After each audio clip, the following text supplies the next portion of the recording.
That's cause I'm not talking. Maybe that's why. Can you hear me now? What do you mean I have no sound?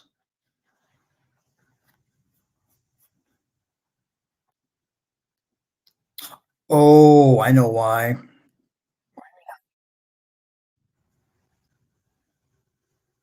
Do I have sound now?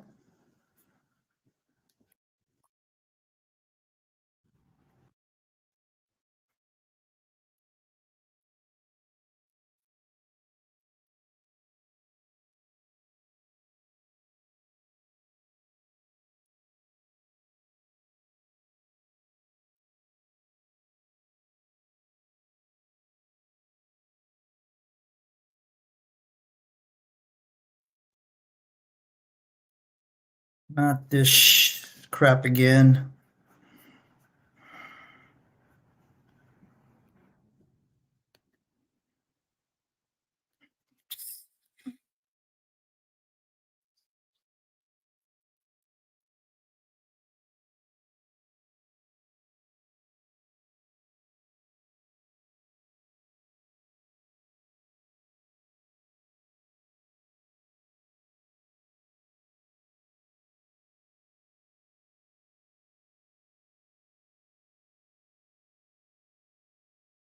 Something.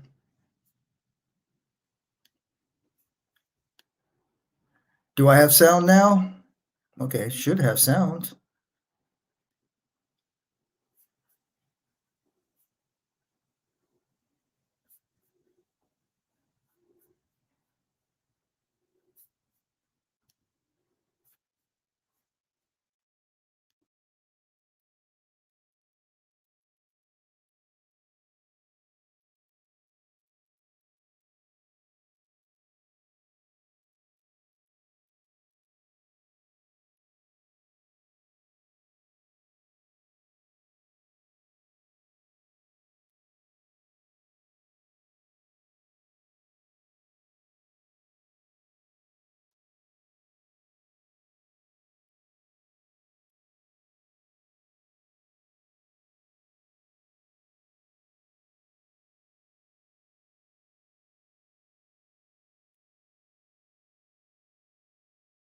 Testing, testing, testing, one, two, three.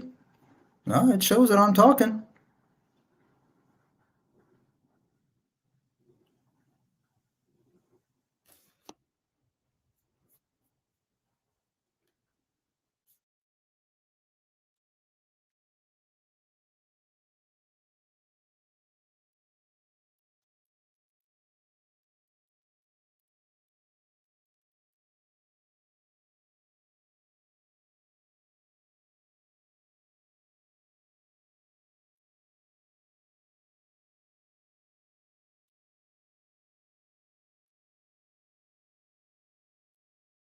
Testing, one, two, three.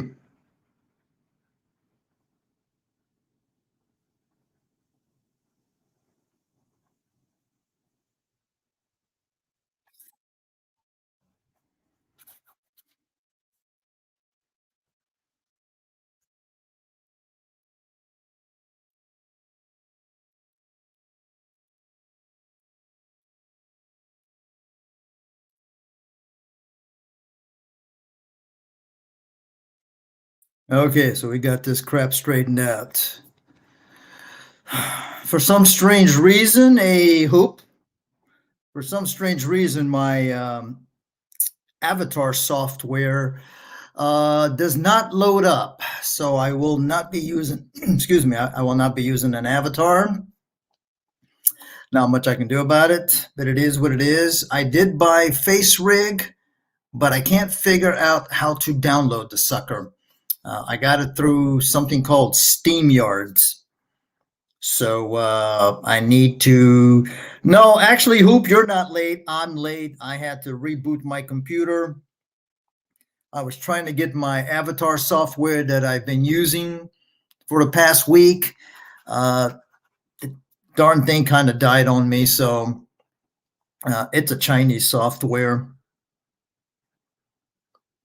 Um, so I mean, it lasted. I was trying to load it into my other laptop, but things got a little heated up. So anybody coming into the backyard?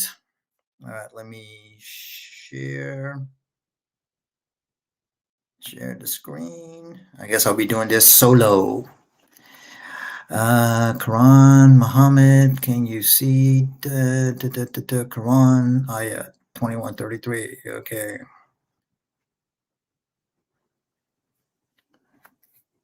All right, let's see. Okay, we want to blow it up. Okay, I gotta blow this sucker up. How much more do I blow it up? I'll make it 200. How does it look? Okay, that's not bad. Okay, let's see.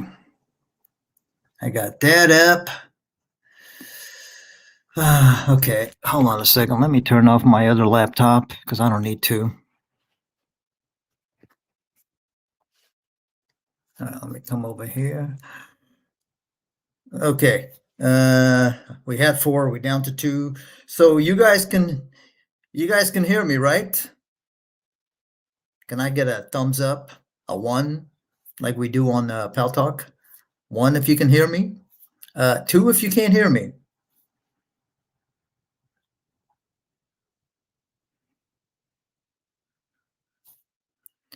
Okay, I can't get anybody to give me a 1 or a 2. Hello. Okay, I got a 1. All right, hold on a second. Let me close my other laptop, put this bad boy on top of here. Okay, so today's topic is, I think I did something relating to this, and it is the Quran and Muhammad a reliable source? You know, they always make fun of the Bible. Oh, you guys don't even know who the authors are. You know, you've got 3940. But because of the fact that we have 3940, I see it as more reliable than one person. But if the Quran is the actual words of Allah, right, the uncreated, unchanged, you know, not a tittle and a diddle have been changed, then we shouldn't find any verses that clearly indicate a human aspect to it, meaning the Almighty Allah wouldn't make such a stupid mistake. And actually, I got to give credit to CP. I was watching this today, and he brought up these 2 verses, and he was having a discussion with a Muslim. So I figured, you know, I'll go over this on, on one of my shows. So as you can see, it says, this is chapter 21, verse 33, and it says, well, it depends on which version you're reading, but let's see. I like to go to the literal, word for word. And he is the one who created the night and the day and the sun and the moon, each in a orbit floating. So now,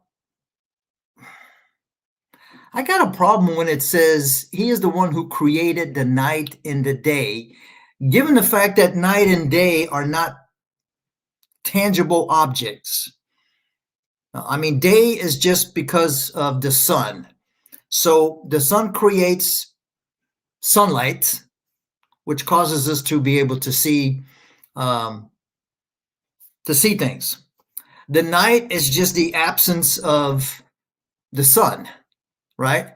And this is solely based on because of the Earth's rotating on its axis. So as it's rotating, there's a part that doesn't get any sun, and then there's a part that doesn't get that has sun, right? But technically, if you go in space, it's really always night, right?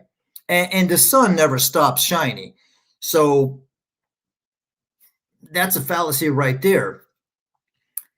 And then I don't understand what it means in each in a orbit. Is it talking about just the sun and the moon? Or does that include also the night and the day? Because if it does include the night and the day, then I got a problem. As the night and day don't have orbits, they're not something. They don't orbit around anything. They just simply exist. You know?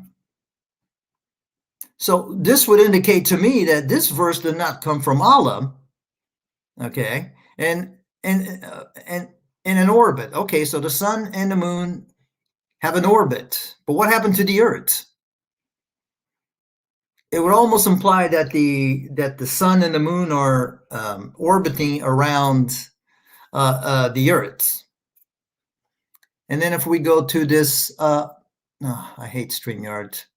I'm going to start doing this thing on OBS. But then if we go to 36, chapter 36, verse 40, hold on. Now I got to stop the screen, share the screen. Alhamdulillah. All right, I got to go over here. Okay, I think this one over here. Okay, over here. All right, is this 3640? Yes.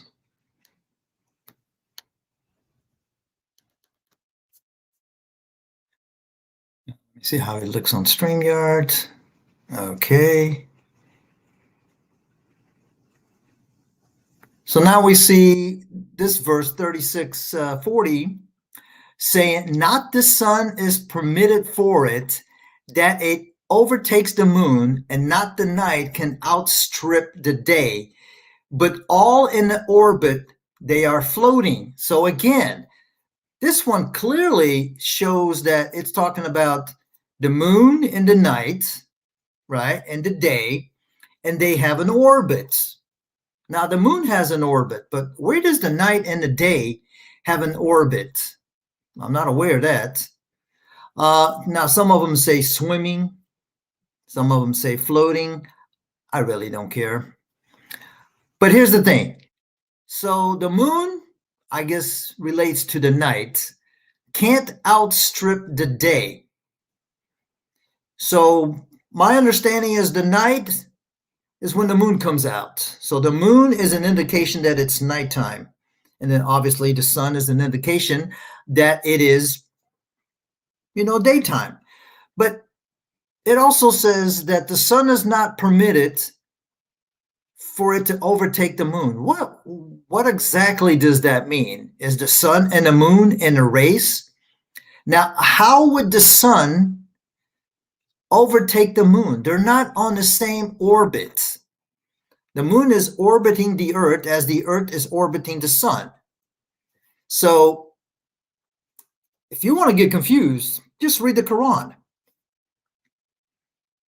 But how many of you have actually seen the moon during the daytime? I mean, I know I have. I've gone outside at 9, 10 o'clock in the morning where the moon is out, right? So the moon doesn't really have anything to do with the nighttime. And then what does it mean that the night can't outstrip the day? When clearly we have areas on the globe where it's nighttime for days, weeks. And the opposite is also true, where it's day for, it's daylight. It doesn't get dark for quite a long time. So I don't understand, what does it mean by the night cannot outstrip the day? I'm thinking that, okay, the day's 12 hours, the night's 12 hours, which is not actually true, because it's not really divided into 12 hours. I mean, sometimes you have more daylight than nighttime. The Arabic translation is supposed to be swimming. Yes, Liz. Let me see. What did they say? Okay. Float, traveling, floats. Now I did see a translation that says swimming. I don't know if it's this one. I always look for the word for word, but listen, you can't trust anything from these people. But if we look at Muhammad Assad, which I do kind of like his translations, it says float through space. Pickthall says they float each in an orbit. Now, Yusuf Ali in the 1985, he mentions, and each just swims along its orbit, according to law. What law? Traveling, floats, floats, floats, swim. I mean, it doesn't really make a difference if it's float or if it's swim. I mean, swimming would be a little weird. Now, are they doing the backstroke or are they doing the doggy? I mean, who knows? But the simple thing that it's trying to say that the sun is not allowed to overtake the moon, that would imply, if you use logic, that the moon and the sun are on the same orbit, right? And they're kind of like in a race.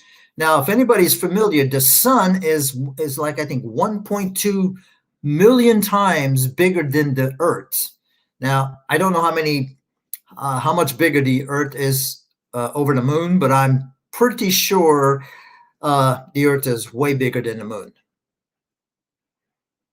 So if the sun ever got close to the moon would disappear.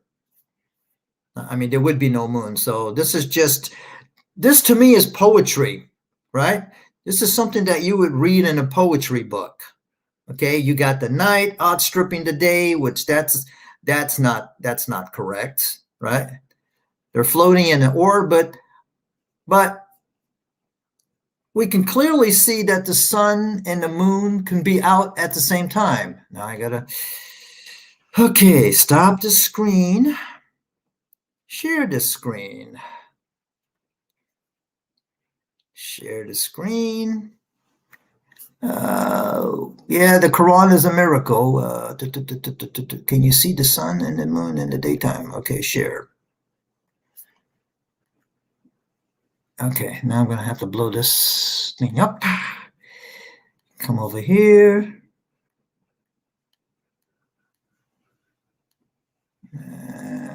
200%. How does that look? Okay, let me see. Okay, looks good. So as you can see, this is from a website called earthsky.org. And I believe, what is it talking about? When can you see a daytime moon? Well, I mean, I saw one not that long ago. And it goes on to say, in fact, the moon is up in the daytime as often as at night. It's only the full moon that rises in the east as the sun is setting in the west. Interesting. And rains in the sky all night long. That means that the moon is up all night long, only one night each month. Otherwise, the moon rises and sets on its own schedule, having nothing to do with sunrise or sunset, and varying in systematic way throughout each month as the moon pursues its monthly orbit around the Earth. Okay, we don't need to go if you want to understand more, understanding the moon phases. And then they show some pictures here. And here we see clearly the moon. It's daytime, so that means the sun and the moon are out at the same time. Okay, and here's another one. Clearly it's daytime. So, you know, the whole idea that the moon kind of like only comes out at night, that's not true. There is no day and night outstripping each other. They're not 12 hours apiece. They can be more, as you know, as I mentioned before, we do have places where it can be daylight for weeks or it can be nighttime for weeks. So they're not dependent on each other. It just depends on what part you're living in, which I do believe would make it really hard for Ramadan. Okay, and Allah didn't think about this. I mean, there's clearly other mistakes in the Quran. We have contradictions. According to the Quran, Allah separated the heavens and the earth because they were one mass. Now we know that there's no science that says that the heavens, which I gotta assume it means it's talking about the universe. I really don't know what the heavens means. There are no seven heavens.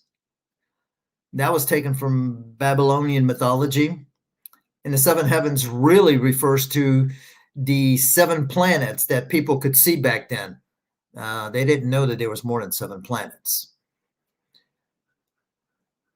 And then in another chapter, it says that Allah told the heavens and the earth they were separated.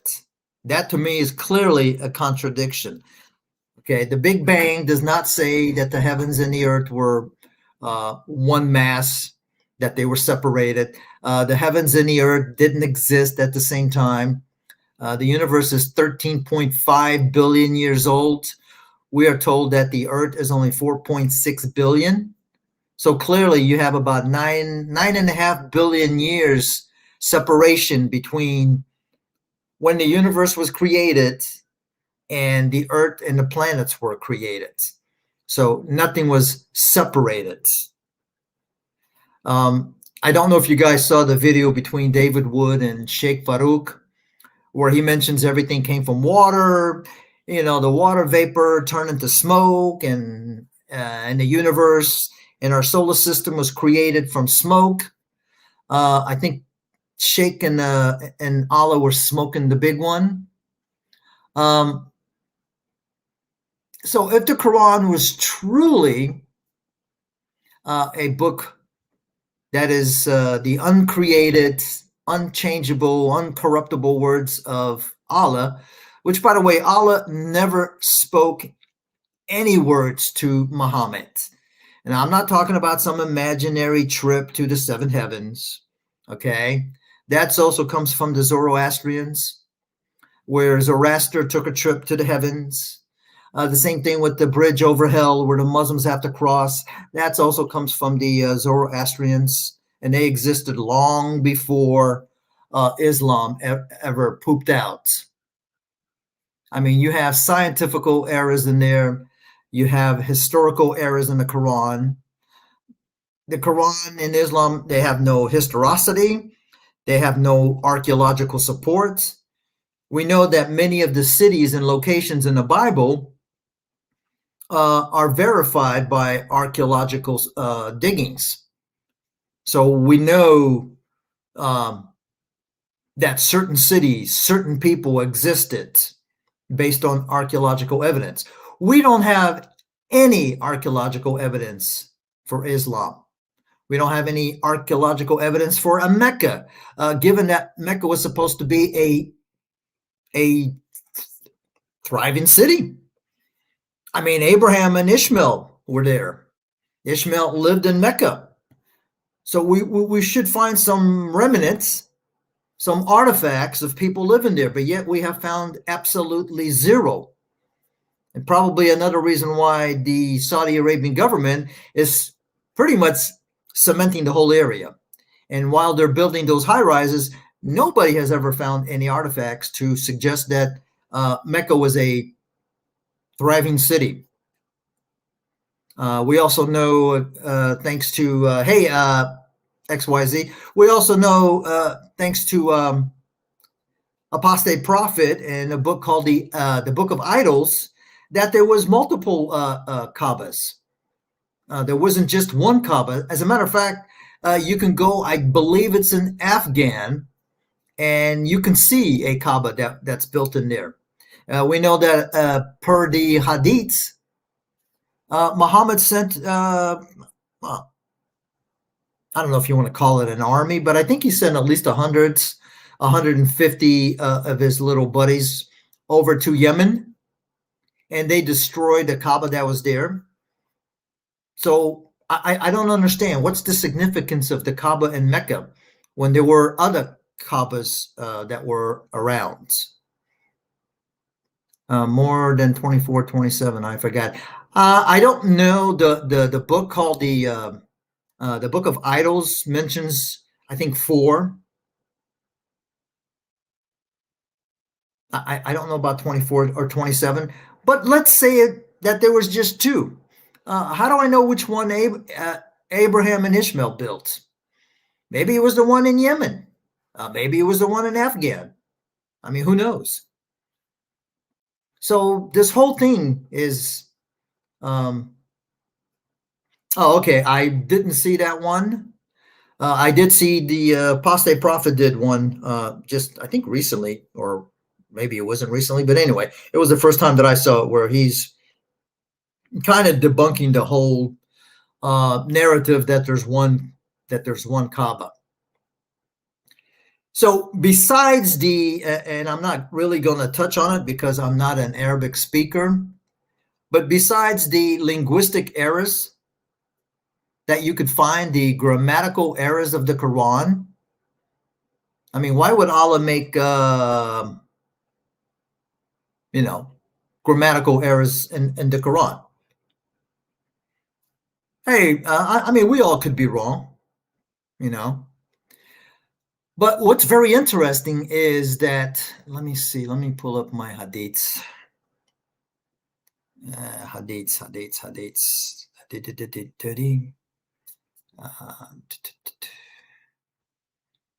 Okay.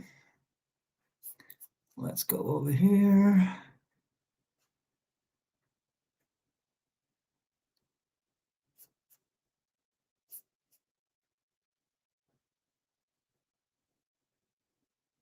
Now, as far as the reliability of Muhammad, can we really trust this guy? I mean, we're not even going to discuss, is he a prophet or not? My answer is no. But let's look at this man that we're supposed to trust. Let me stop the screen. Let me share the screen. Let's go to Brave. Can you see Sahih Bukhari? Okay. I'm going to have to blow this bad boy up. Whew, that bad boy is blown up. All right, let's see here. Okay, this is from Sahih Bukhari 3617. Okay, it's narrated by Anas. There was a Christian who embraced Islam and read Surat al-Baqarah and Al-Imran. I guess that's chapter 2 and chapter 3.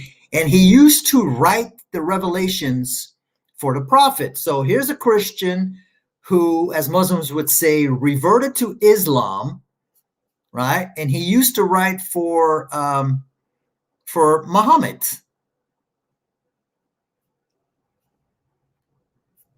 Okay. But I guess he really didn't like it because later on he returned to Christianity again. And he used to say, Muhammad knows nothing but what I have written for him. Then Allah caused him to die. Okay.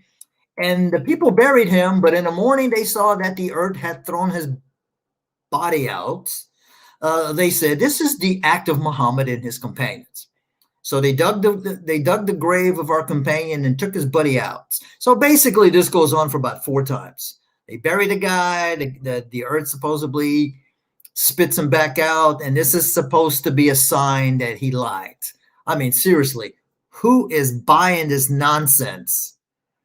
I mean, these people will believe this crap, but they can't believe that God could come among his people as Jesus in a human form. But they believe that Allah, through his mighty acts, can have the earth spit out a guy. Okay. We also know that Muhammad had black magic done to him. Let me see if I can find the hadith. Okay, raids, attack and kill dogs. Abu Bakr. Curse your wife.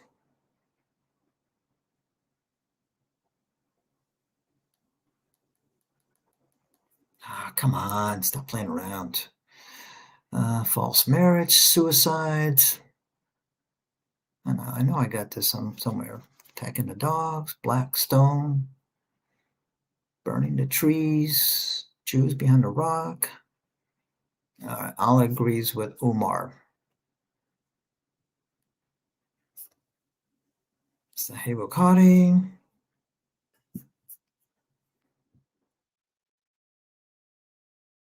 All right, now I got to go back to StreamYard and change the darn screen. Share the screen. Alhamdulillah. Sahih Bukhari. Okay. Let me see. Okay, here we go. Where are you? Okay. So here again we see this is in Sahih Bukhari, so Muslims can't say it's da'if, it's da'if.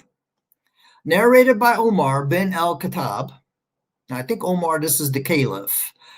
Okay, so he's speaking. Now, I call Umar the pervert. And the reason I call him pervert because he used to go peep on Muhammad's wives. Okay, so basically, according to this hadith, you will find 3 revelations in the Quran that did not come from Allah, but came from Umar. And the hadith goes, my Lord agreed with me in 3 things. Now, there are some hadiths where it says, and I agreed with my Lord. I mean, even the hadiths contradict each other. My Lord agreed with me in 3 things. 1, I said, oh, Allah's messenger, I wish we took the station of Abraham as our praying place. Okay, and the translator added for some of our prayers. So came the divine inspiration, and take you people the station of Abraham as a place of prayer for some of your prayers, i.e. the 2 rakah of Tawaf and Tawaf of Kaaba. Okay, so now here we see he made a suggestion to Muhammad, and then all of a sudden came the revelation or inspiration or divine whatever. Then number 2. This is the reason why all Muslims have to cover themselves. And as regards to the verse of the veiling of the woman, I said, oh, Allah's messenger, I wish you ordered your wives to cover themselves from the men, because good and bad ones talk to them. So the verse of the veiling of the woman was revealed. Okay. Now, this is the one where I think 2 of Muhammad's wives got into a fight with the prophets, and Umar told them, hey, listen, man, if you guys don't cut this crap out, maybe Muhammad will divorce you and get 2 better wives. As we see here, once the wives of the prophet made a united front against the prophets, and I said to them, it may be if the prophet divorced you, all that his Lord Allah will give him instead of you wives better than you. So this verse, the same as I had said, I mean, Allah wasn't even creative enough to add a word in there, take a word out, as was revealed. And this is chapter 66, verse 5. So now we see a Christian that used to write stuff in there. We see that Umar claims that Allah took from him 3 revelations.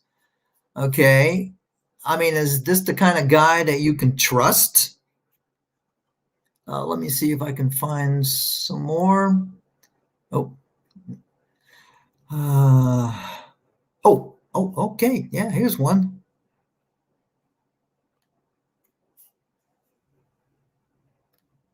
Oh, man, I got to go to StreamYard and do this crap again. Share the screen, Sahih Bukhari. Okay. Well, at least the darn thing is the correct size. I don't have to adjust it. Okay, let me see. Let me go over here. So here we have, again, this is Sahih Bukhari, the cream of the crap. Now I sound like a leprechaun. Now, and this was narrated by none other than that lovely 9-year-old wife of his. Now, narrated by Aisha, once the prophet was bewitched so that he began to imagine that he had done a thing, which in fact he had not done. Well, how do I know Muhammad didn't imagine some of the crap that's in the Quran? I mean, let's face it. The Quran's got some stuff in there that I'm scratching my head and like, what? Okay. Not only that, who put the Quran together? I mean, it's all out of order. Why isn't the Quran placed in the order that it was revealed? I mean, that would make sense. First chapter, would go in as a first chapter, not at the end of the book. Okay, let me pull up and let me see if I can find another one. I have these in my other computer. 48 Quran compiled from fragments. Okay. Oh, here's another one.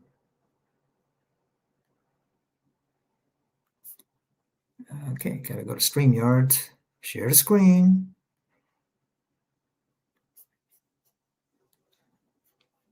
Sahih Bukhari, share.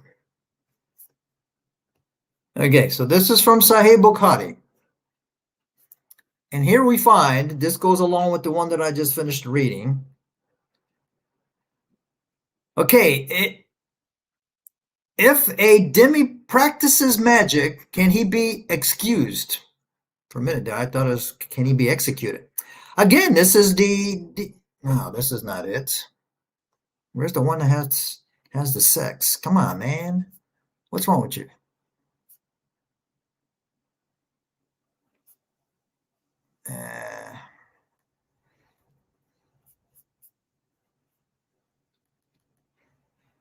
Uthman, Abu Bakr, orders Quran.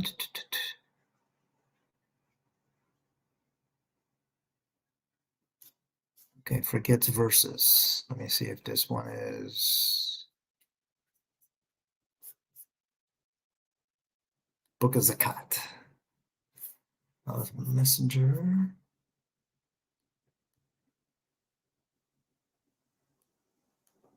What the hell is going on here? None of my hadiths are coming up. Mo imagine black magic. Mo imagine having sex. Did these people take the hadiths down?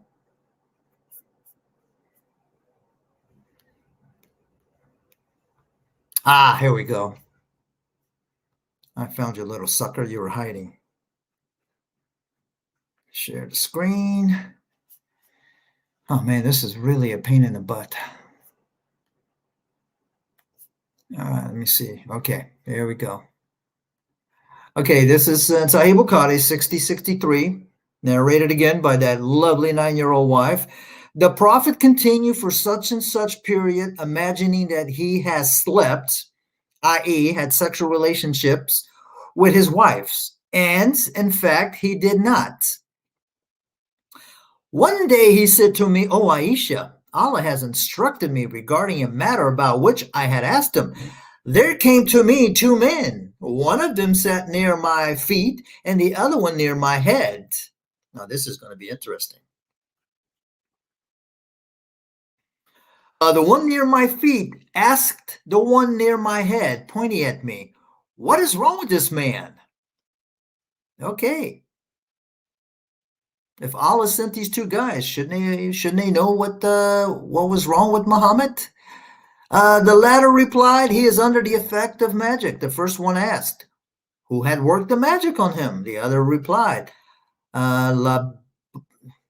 Lubaid ben Asam.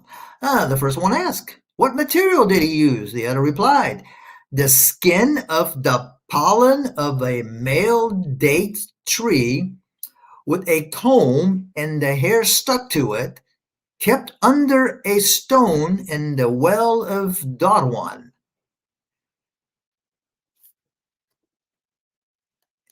Then the Prophet went to that well and said, "This is the same well which was shown to me in a dream."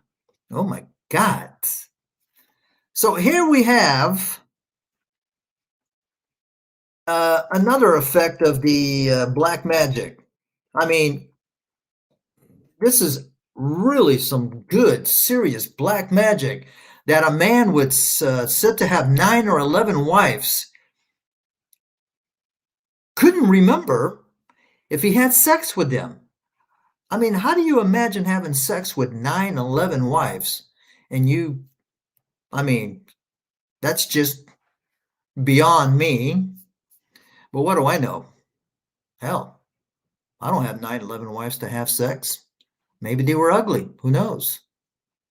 Well, let's get that one out of there. Hey, Debit, good to see you. Good to see you. Well, let me see. What other goodies can I have? Allah prays 10 times. Okay. That's very interesting. That has nothing to do. Allah hates tattoos. Let me go to the one where what is this hadith? Uh, okay.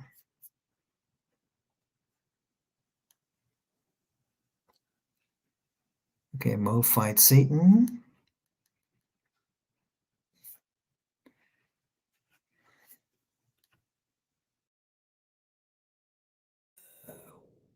Verse is forgotten. Okay, let's see this one. Come on, you stupid thing. Sunnah. Is this the one? What? What does dates have to do with forgetting stuff?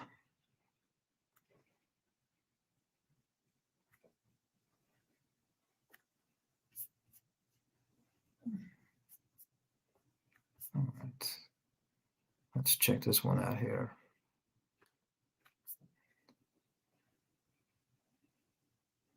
Oh, okay. This is another one here. Share. I missed the old profile pic. Actually, I've got a new one. I couldn't get my avatar program to work tonight. Those darn Chinese, I don't know what they did to it, but it won't work on my computer anymore. And I'll have to figure out why the one that I bought is not working. Let's see, Book of Prayers. Okay. So this isn't Sahih Muslim. So this is a good one. This is not naive. This is the Book of Prayer. Okay, wait a minute. I think I saw something here.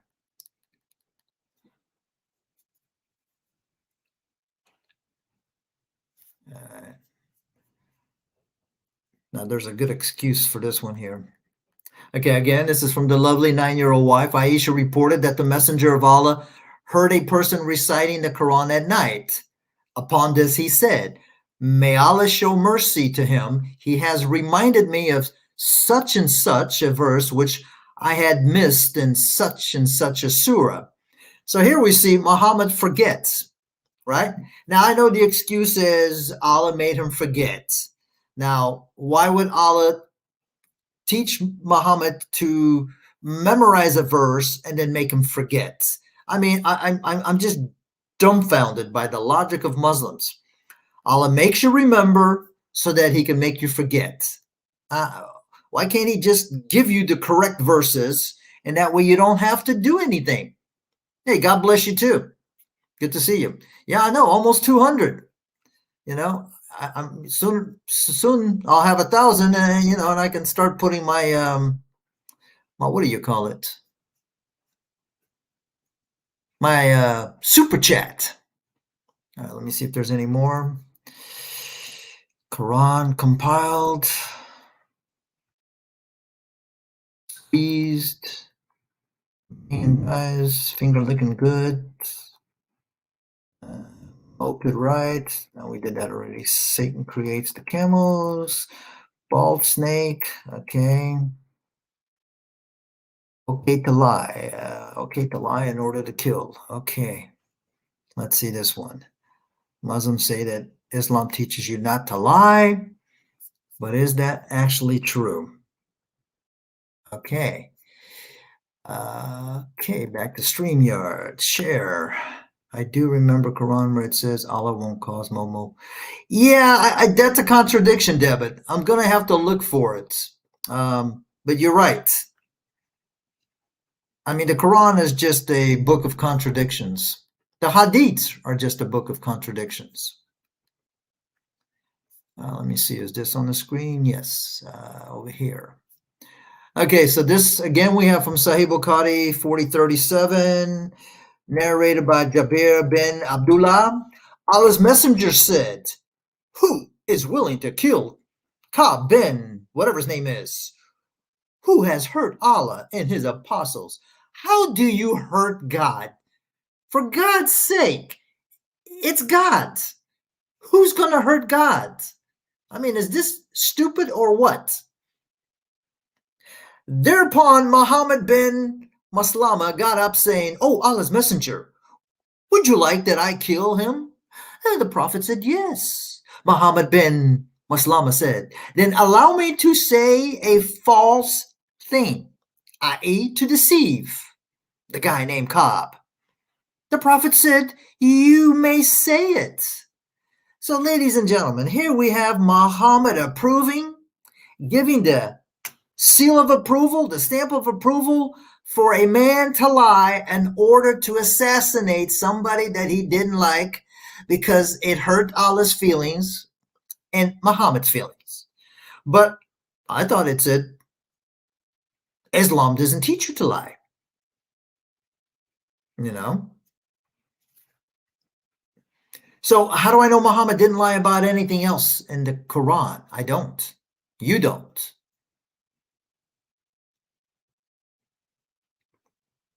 All right, let me see what else. That has something to do with others. Did Jibreel come to Muhammad in a cave? I did that already. Failed prophecies. Angels, women must have sex. Attacking without warning. Fight till Christian rights revelation. I did that one already. Okay, so far we have, let me see, where's the ringing bells?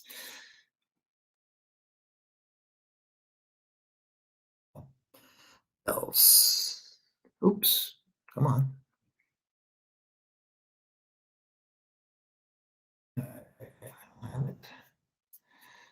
Okay, so far we have Muhammad had black magic done to him. Muhammad forgot stuff. I mean, a guy imagined having sex. Okay, now we were also told that Muhammad received revelation as ringing bells. Let me see if I can find it. And I do miss my other computer, but okay, read in the name of, nope. Let me see, ringing. No. Okay, when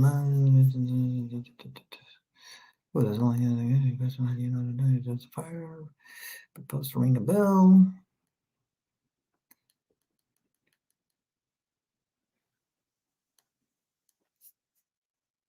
Okay, here's one. Okay, now I gotta go back to this and yes, it's very daif. I use nothing but daif hadiths. This is from Sunnah al-Nasi. Now, it's not the cream of the crop. Okay, come over here. Okay, but it's narrated by Aisha. Whatever his name is, somebody named Al-Harith bin Hasham asked the messenger of Allah, "How does revelation come to you?" He said, "Like the ringing of a bell. And when it departs, I remember what he, the angel, said, and this is the hardest on me. And sometimes the angel comes to me in the form of a man and gives it to me." Okay. Now, ladies and gentlemen, what the hell is getting revelation like a ringing of a bell? Is that kind of like Morse code? Was Muhammad the bell whisperer? I mean, I've heard of the ghost whisperer, the dog whisperer, the duck whisperer. I've never heard of a bell whisperer. So, and too bad I don't have the sound effects of a ringing bell. So apparently there's an angel that they can't really speak, but make sounds like a ringing bell. And Muhammad has the ability to translate the bell sounds into Arabic. Anybody see what's wrong with this? Really? Ringing bells, okay. But the funny thing is that ringing bells are the instrument of Shaitan. Let me see if I can pull that up. Satan. Oops, gotta learn how to spell. Satan. Bell. Oh man, I'm just. Whew. Oh, here we go. Sahih Muslim 2114.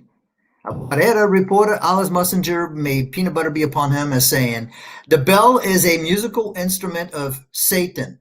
So we have a instrument of Satan sending down revelation to Muhammad.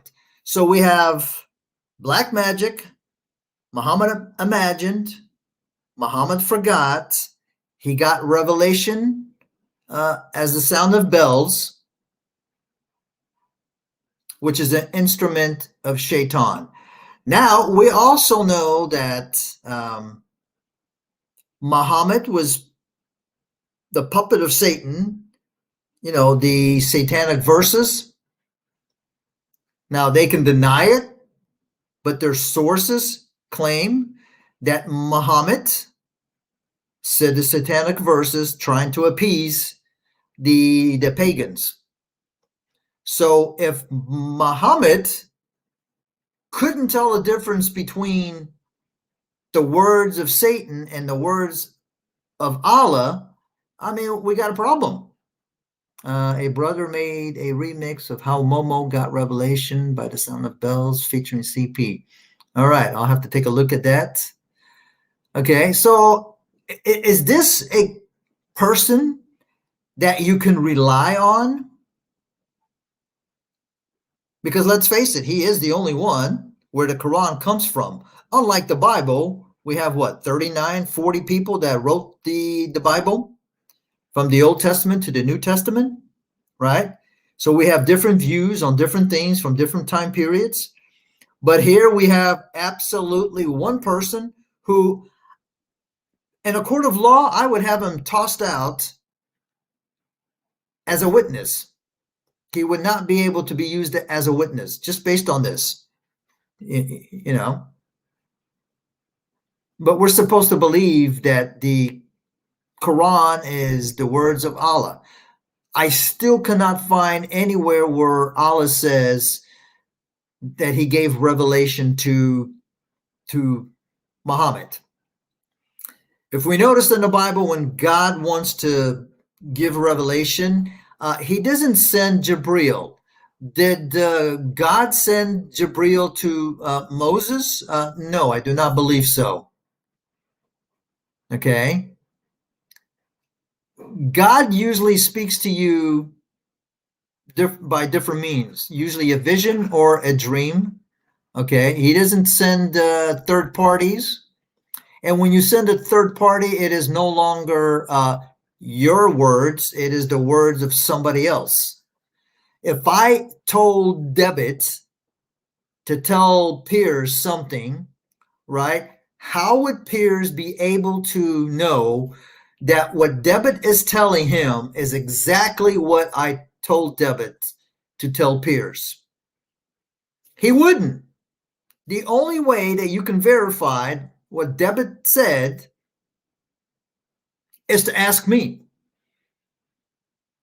And then I would say yes or no. But how do we verify that what came to Muhammad, first of all, we know it wasn't Jibril. Jibril does not follow the pattern of behavior for an angel, nor do we see any precedence for his behavior. Right? We're told that Muhammad saw something in a cave, right? But then there's also another hadith, which I did a little short video on, where it says that Jibril came to him from the clouds while sitting on the throne of Allah as he was going through the valleys. And apparently Momo was asleep. So he woke up. So this was all a dream. Joe bite me.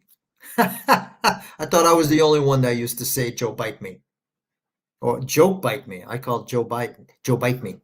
For our shoots, I'm not even going to call him the president. He's just somebody that he's living in the White House for now. So we have something that shows up in the cave or in the valley. We have Muhammad running home to his wife Khadijah. Not once did he tell his wife that, hey, you know, I met this guy named Jibril. Okay, now I don't know what his problem was. He squeezed the crap out of me, right? And I really didn't like that. You know, I'm not into the I'm not into that whole hugging deal. Okay. And then we have Kadisha doing a striptease to verify that it's an angel, because apparently angels don't like to see private parts. And there goes my dog ringing the bell. Hey. So we have Wadaka, which is a Christian. I think he's an Nestorian, so he's a heretic who used to. Now, here's the thing: when they say that the Gospels were corrupted, how were they corrupted if Wadaka was translating the Gospels into Arabic? So which Gospels in the 7th century was Wadaka translating? Clearly, they must have been corrupt, right? And we know by the 7th century, we pretty much had the Bible, all the books of the Bible established for at least 300 years. Wadaka, the Nasada, right. I've heard he was an historian, so, but whatever the case, he was a heretic, and he used to translate the Gospels for Allah as Allah wished. Yeah, you're right. Muhammad put the Torah on a pillow. That's how he judged the Jewish couple who fornicated and got stoned. So that means the Torah existed in the 7th century. Now, did we have a Torah in the 7th century? I believe we did. Is the Torah from the 7th century any different than the one that we have today? I believe not. So I do not understand how Muslims can say, well, the Torah and the Injil are not what you guys have today. Okay, well, prove that the Torah and the Injil, which we don't know what the Injil is, from the 7th century is changed from the 7th century to now. Look at what existed in the 6th century. Is it different from what we have today? No. So I don't understand. And I mean, I could do a whole thing on the contradictions in the Quran. Chapter 16, verse 66, Allah says, besides the stupidity of milk coming from between the crap and the blood, which I'm pretty sure the milk is made in the udders, which is down below. So there's nothing between. So I don't understand this between crap. Hey, Roughneck, good to see you. But Allah says that milk is pure, meaning raw milk is pure, and that it's good for those who drink it, right? But is that really true? No, because we know that raw milk can and does contain bacteria, E. coli, Listeria, Salmonella. 65% of the world's population is lactose intolerant, which means it's no fun when you drink milk. Okay, so was that a mistake? Didn't Allah know? I also did a little short video on that. I think it was titled, The Quran Should Come with Warning Labels. Because if you drink milk and you're lactose intolerant, you will regret it. And if you happen to drink raw milk that has bacteria, well, you're going to definitely regret it. Now, I'm not saying that raw milk is bad. I grew up on raw milk where I came from, right? I don't think I ever got poisoned or anything, but that doesn't mean that milk is pure. I think one of the problems that we have with Muslims is that they don't understand the meaning of words. And I'll give you an example. In the Quran, there's a verse that says, Muhammad is not but a messenger, right? That means that's all Muhammad is. It's a messenger. He cannot be a prophet. Now, the slick Muslims will try to tell you, oh, a messenger and a prophet is interchangeable. What is it? All prophets are messengers, but not all messengers are prophets. Some crap like that. It also states that Muhammad is a warner. He's an apostle. I mean, it just changes left and right. There's no consistency. When you read the Quran, even the fact that the chapters are out of order. Chapter 5 is really chapter 112. Chapter 96 is really chapter 1. I don't remember what chapter 2 or chapter 3 is. But anyway, between chapter 3 and chapter 19, there's 45 chapters apart. But even in the chapters, there's inconsistency. It just jumps around. What about chapter 78:33? Let me see. What's good on that one? Let me see. 73. Luna, could you please stop?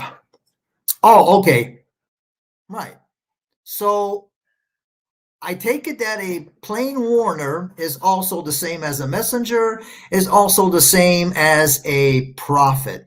Now, Muslims will point to all the miracles that Muhammad performed.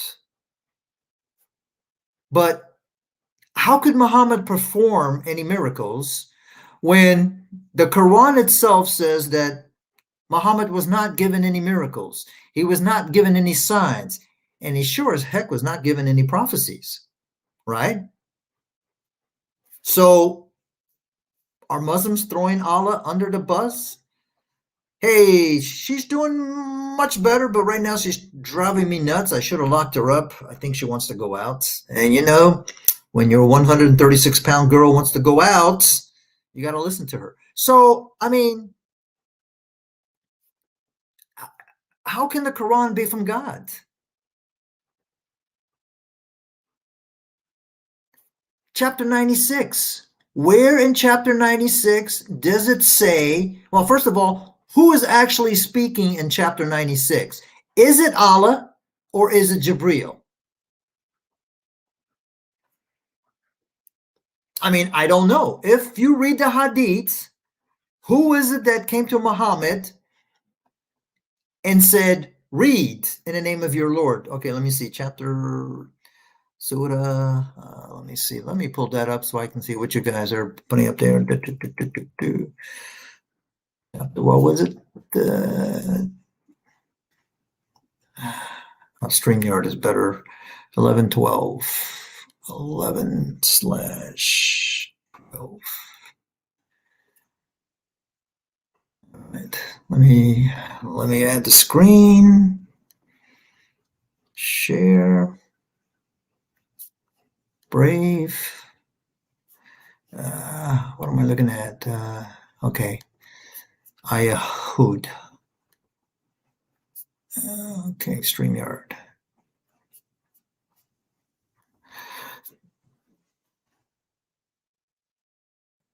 Perhaps you, O Prophet, may wish to give up some of what is revealed to you and may be distressed by it because they say, if only a treasure had been sent down to him or an angel had come with him.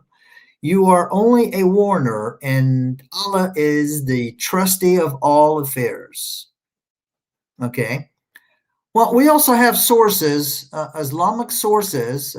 It's in, you will find it in Al-Qurtubi.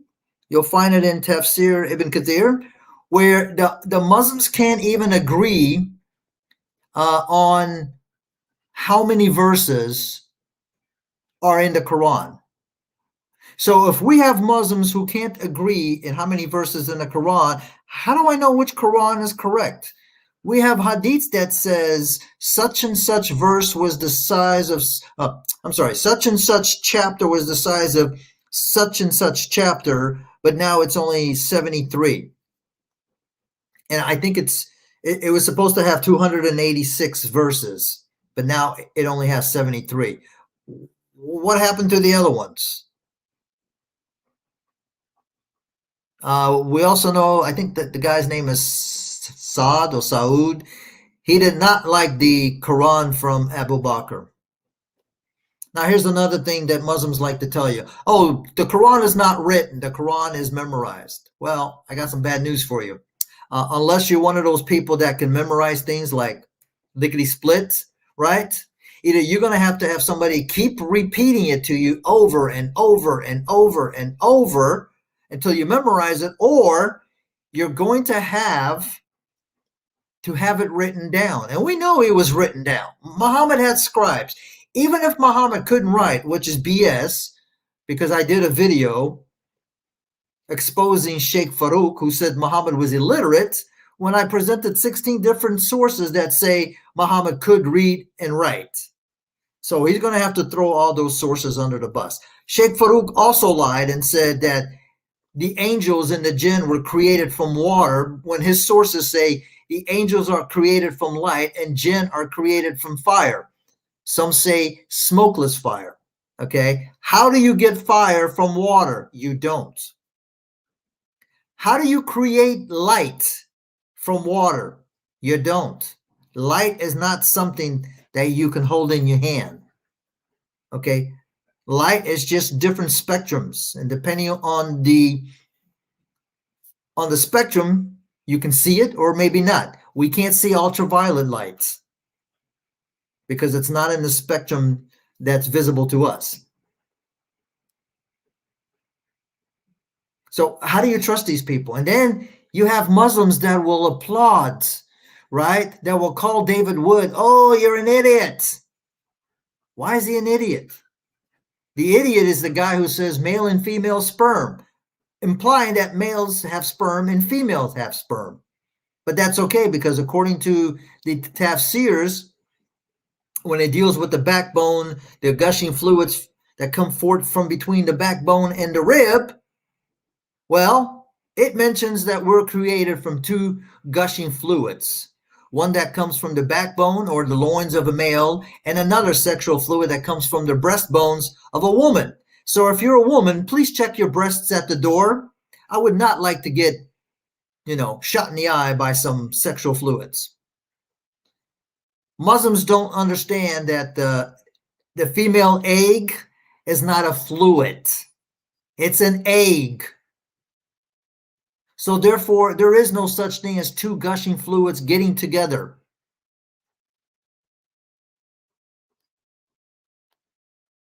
Okay, what happened?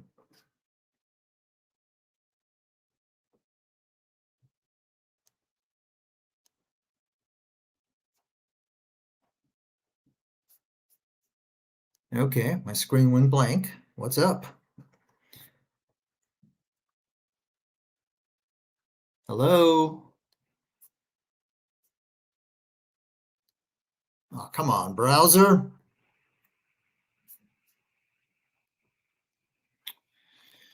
I hate Windows 10.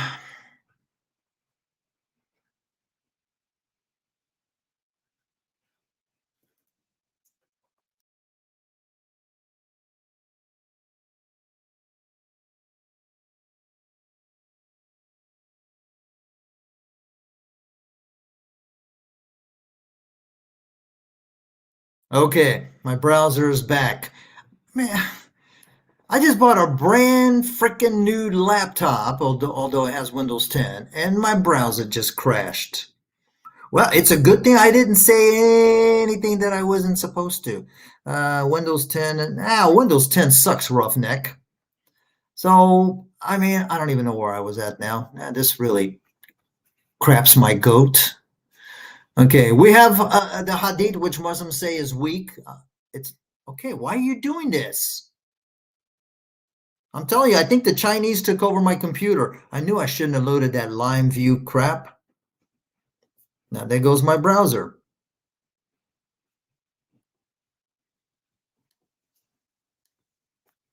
Ah.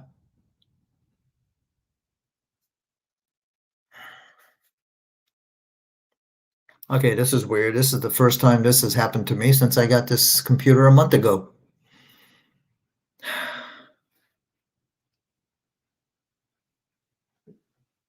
Am I still? It must be Jabril, man. He's not liking me. Okay, I'm back here. Quran. Why do I have two? Why do I have two browsers? Oh, I see what they did. Okay, whatever. Whatever. Let me knock this over. Okay. took out my YouTube link. Okay. What am I, an hour? I'm running out of stream time. But anyway, I mean, I just wanted to do this and just show that we can't rely on Muhammad based on what we know about Muhammad. Forgot, black magic, ringing bells. Satan used him as a puppet. Imagine having sex with his wives. We know that there's issues with the Quran itself. I mean, we have the contradictions in the Quran. Did Allah bring together the heavens and the earth, or did he separate them? We have the joke in chapter 3 versus chapter 19, where in chapter 3, the angels come to Mary and tell her that she is going to be conceiving Isa, right? And then in chapter 19, we got Allah's spirit, which they say it's Jabril, which is not, coming to Mary and telling her exactly the same thing, that she's going to conceive Isa, blah, blah, blah. So what is the purpose of Mary having to be informed twice of exactly the same thing? Did Mary get pregnant twice? Because that's the only reason that I could think of, right? Or maybe Mary just didn't believe the first one and she had to be convinced again. And why does Mary call the angels my Lord? I thought that was reserved only for Allah. Am I still on, or am I talking to myself? Because I have a habit of doing that.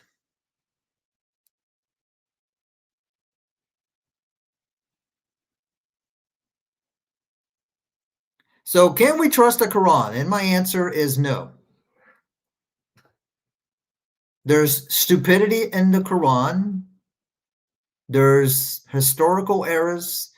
Now, I know Mr. Fareed did a video supposedly refuting apostate prophet when he made a video on the whole Mary is the sister of Aaron and the daughter of, the sister of Aaron and the daughter of Imran. Okay. And they say, well, that's what they used to say back in those days because Muhammad said so. Well, how can I trust Muhammad when Muhammad was, possessed by black magic? Can I trust him? I mean, I don't know. Hey, Roughneck, can you still hear me? I see there's 5 online.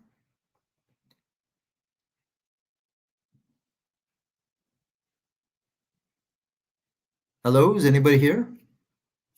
Let me load up my YouTube.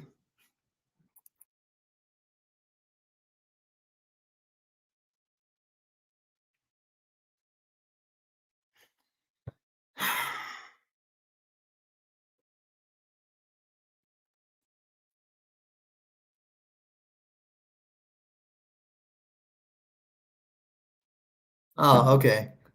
Because I was about to just shut down this stream because I'm just having problems left and right.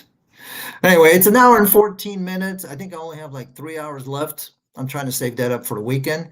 So if you guys have any, what do you call it? If you have any questions, any topics that you'd like to discuss, I only do Islamic topics. So I do polemics. I don't do Christian apologetics. I leave that to the experts. My field of study is Islam, the Quran, and Muhammad. Let me see. Let me see if I can pull up a picture. Hold on.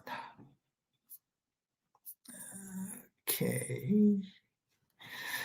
All right, where do I want to go? I want to go into Islamic books, Quran,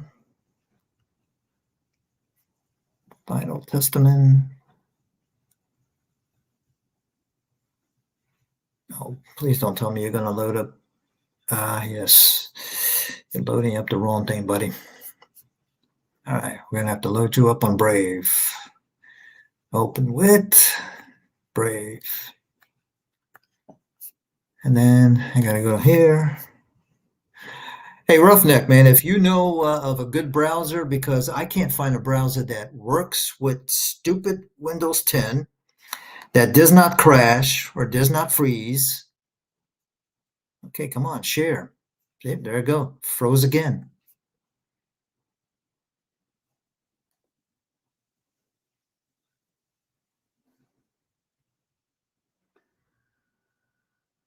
Ah, cool.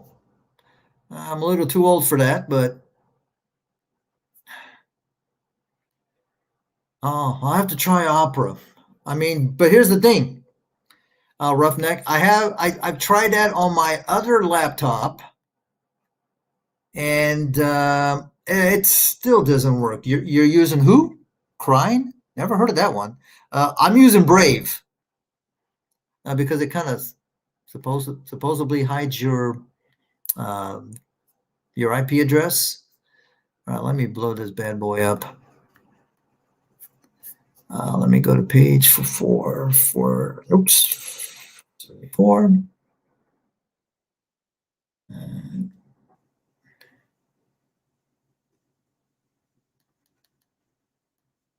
What page am I on? 463. All these mathematical crapiolis. 473 and 474. Okay. Now this is a book. It's called The Quran, the Final Testament. And oops, here we go. And we see it's talking about Muhammad being illiterate. Ignorant Muslim scholars of the first 2 centuries after the Quran could not understand the Quran's challenge to produce anything like it. They had no idea about the Quran's mathematical composition, which is BS, and they knew that many literary giants could have composed works comparable to the Quran. In fact, many have. So there's nothing special about the Quran because other people had created the likes of it. Okay, maybe I went a little bit too far. In fact, many such literary giants did claim the ability to produce a literary work as excellent as the Quran.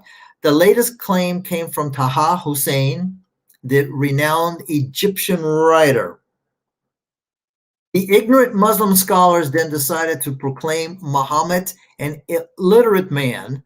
They figured that this would make the Quran's extraordinary literary excellence truly miraculous. This is why Muslims claim that the Quran is a miracle. It's Muhammad's miracle.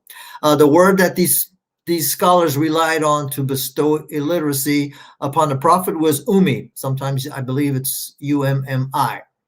Unfortunately for those scholars, this word clearly means Gentile, or one who does not follow any scripture, Torah, Injil, or Quran. Now, this is in chapter 7, verse 157, where they say it's referring to Muhammad being described in the Torah and the Injil. But here's the problem. It's actually talking about Moses, and Moses would have been a Gentile, okay, meaning he didn't have any scriptures. The Torah wasn't complete yet. There definitely was no Injil and there was no Quran. And we know that Moses is written in the Torah. As a matter of fact, he wrote the Torah except for Deuteronomy 34 because he was dead. So we know he didn't write that unless he came from the grave. Okay. So according to this source, it says, look at chapter 278, 320, and verse 75, chapter 62, verse 2. It does not mean illiterate. And he goes on to say, the prophet was a successful merchant. The Muslim scholars who fabricated the illiteracy lie forgot that there were no numbers during the prophet's time. The letters of the alphabet were used as numbers as a merchant dealing with numbers every day. The prophet had to know the alphabet from 1 to 1,000. The other problem is Khadijah was a very successful businesswoman. So as a businesswoman who is successful, why would she hire an illiterate? I mean, it makes no sense. Piers, Windows is the problem. Yes, I know. Linux is much better, but the problem is Linux does not support all the software that I have for Windows. So that would be a problem. As much as I hate Windows, I would love to probably go back to Windows 7. I may put Windows 7 in my other laptop since I got this new one, but we'll have to see. Maybe when I have a Patreon link, I might be able to buy a Linux laptop. Now let me go back over here. Okay, so we know that Muhammad could read, right? Because he would have to know the numbers. Then he goes further on to say, the Quran tells us that Muhammad wrote down the Quran. Muhammad's contemporaries are quoted as saying, these are the tales from the past that he wrote down. They are being dictated to him day and night. This is chapter 25, verses 5. Okay, so even the Quran states that Muhammad could write. Okay, I mean, these people wouldn't claim that Muhammad could write if they knew that he was illiterate. It would make no sense at all. Goes on to say, you cannot dictate to an illiterate person. The prophet's enemies who accuse him of illiteracy abuse chapter 29, verse 48, which relates specifically to previous scriptures. Now, here's something that I find very interesting that is part of my other video disproving that Muhammad couldn't read or write, but I'll use it on this one also. On the 27th night of Ramadan, 13 before Hijrah, Muhammad, the soul, the real person, not the body, was summoned to the highest universe, and the Quran was given to him. So, if Muhammad's soul is what traveled to the highest universe, why did he need a Buraq? So, what is that whole story of Muhammad and Jibril flying the Buraq to two mosques? A mosque that didn't exist in Jerusalem until 705. Okay, it says refer to chapter 297, 17:1, 44:3, 53 verses 1 through 18, and 97 verses 1 through 5. Subsequently, the angel Jibril helped Muhammad release a few verses of the Quran. So we see that Muhammad was summoned to the highest universe. His soul, not the body, and his soul was given the Quran. I mean, I just lost a few brain cells trying to squeeze that in there. His soul was given the Quran. Okay. So then Jibril came down and he helped Muhammad release a few verses of the Quran at a time from the soul to Muhammad's memory. So we see it came from the soul. I didn't know the soul could keep memories, but I guess it can. To Muhammad's memory. So the soul is separate from the memory. Okay. The prophet wrote down and memorized. Okay, that doesn't make any sense. The Quran was transferred by Jibril from the soul to Muhammad's memory. But then at the very next verse, it says, the prophet wrote down and memorized the verses just released into his mind. Dude, if it was released into your mind, it's already memorized. What's going on here, folks? When the prophet died, he left a complete Quran. Now listen to this. When the prophet died, he left the complete Quran written down with his own hand and the chronological order of revelation, along with specific instructions as to where to place every verse. So we have this source saying that the Quran was completely written down and arranged in chronological order. So who the hell took it out of chronological order? Because the Quran that Muslims read today is not in any chronological order. Then he goes on to say the divine instructions recorded by the prophet were designed to put the Quran together into the final format intended for God's final testament to the world, and supposedly Uthman was the one who did this. But I don't understand, because the hadith says Abu Bakr was the one who put the Quran together. So we have the prophet who wrote everything down in chronological order. So that means the Quran already existed. What form, I do not know. Maybe it was, all different pieces. This guy forgot about the fact that Abu Bakr put the Quran together into a book form. Maybe that's also a lie because he claims it was Uthman. And we know that Muslims don't memorize anything because the poor guy that was charged to put together the Quran for Abu Bakr because people were dying at the Battle of Yamama. I always liked that. Yamama.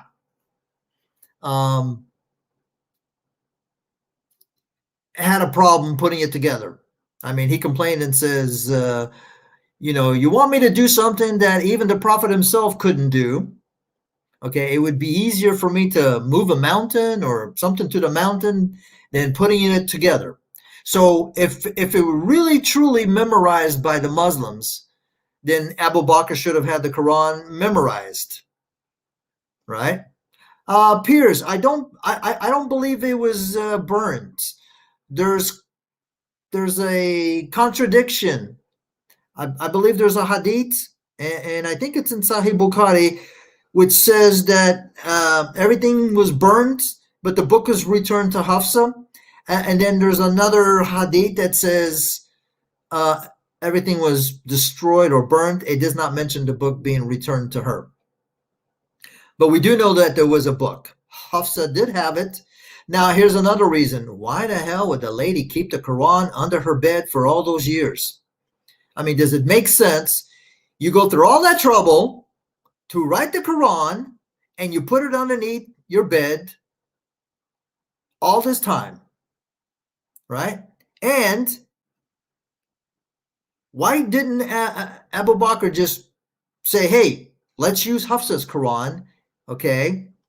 And you guys just make copies of it. No, he had to collect everything, all the different recitations, dialects, or whatever you want to call it. And he said, write it down in the Qurayshi. Well, first of all, why did Muhammad get seven different versions of the Quran when everybody was from the Qurayshi tribe?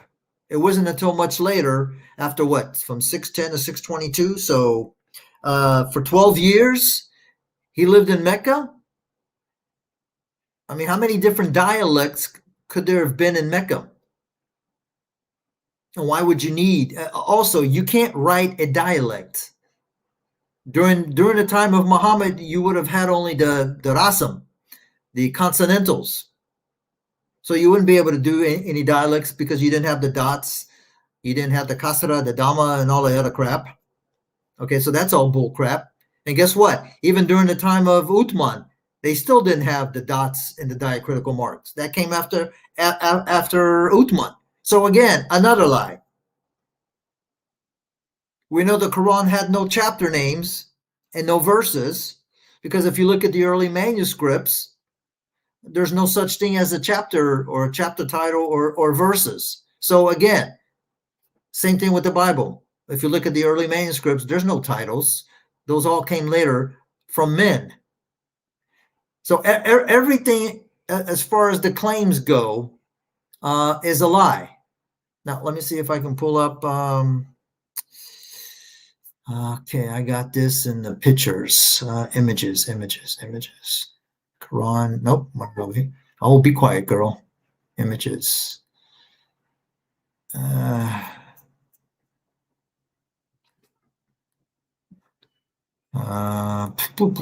do I have that image? Okay, that's not it. Aisha's age, no. Attacking, no. Beating the wife, no. Different verses. Ex-wife verses. Oh, be quiet. Why is it when you need something, you can't find it? Ibn Kathir. So, yeah. All right, let me see. Let me do a search. Oh, come on. Jesus. I got a laptop with 8 gigs and it's still slow. I'm telling you, don't load Chinese stuff into your computer. Now I got to delete that sucker. Hadith missing verses. Satanic verses. No, I don't want that. Missing verses. You guys can probably hear my dog in the background.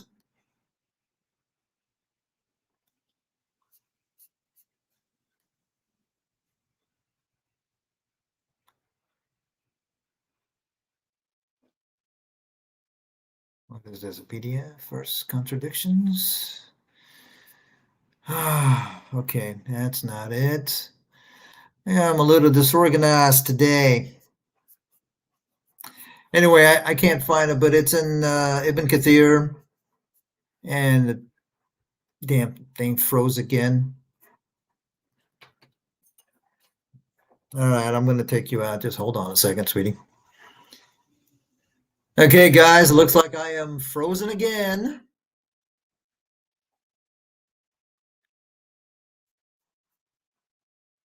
Thank you, Windows, and thank you, Brave browser. Okay, and there it goes again. Ah, you love dogs. Luna's ringing the doorbell. I know, she's telling me to go out. Okay. All right, ladies and gentlemen, I'm going to have to cut it short. It's an hour and 32 minutes. I want to leave a couple hours for the weekend. I hope you guys enjoyed. This was just stuff that was thrown out together. I didn't have any rhyme or reason put together. There was no script. Jabril didn't squeeze me and give me a guide as to how to do this.